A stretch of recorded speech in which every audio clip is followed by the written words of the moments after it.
Pertama-tama, cuci ayam hingga bersih di air mengalir. Kemudian setelah itu, kita menghaluskan bumbu.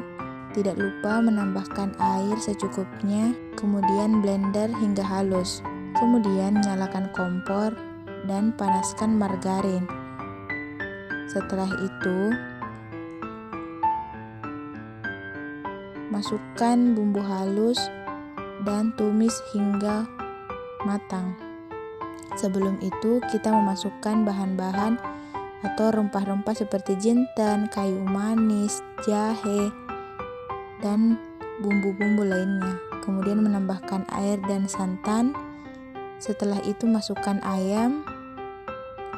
Masak ayam hingga mendidih. Dan ayam sudah matang, angkat dan tiriskan.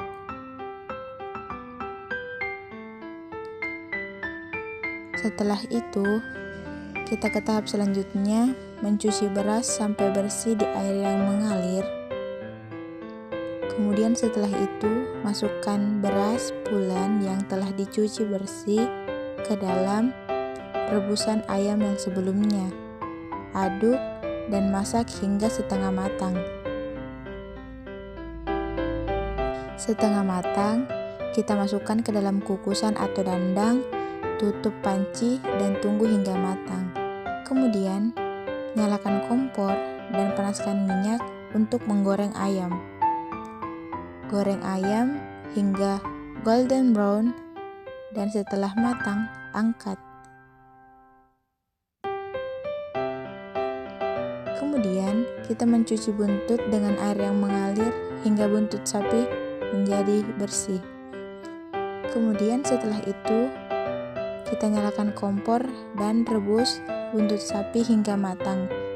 Dan tambahkan sedikit garam dan lada. Setelah itu buntut sapi ditiriskan dan digoreng.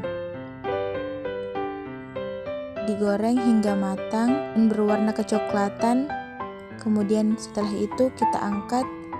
Dan adapun bahan yang digunakan untuk membuat acar ada cuka, cabai, ada timun, ada wortel, ada bawang merah dan bawang putih, dan yang terakhir kita menggunakan nanas.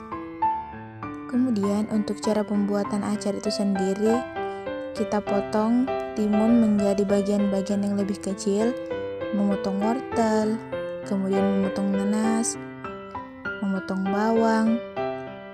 Dan setelah semua terpotong menjadi bagian-bagian lebih kecil, kita campurkan semua bahan-bahan. Kemudian setelah itu kita tambahkan cuka, tambahkan garam, kemudian ditambahkan air, aduk hingga merata dan diamkan di dalam kulkas. Setelah itu, acar bisa disajikan dengan nasi kebuli.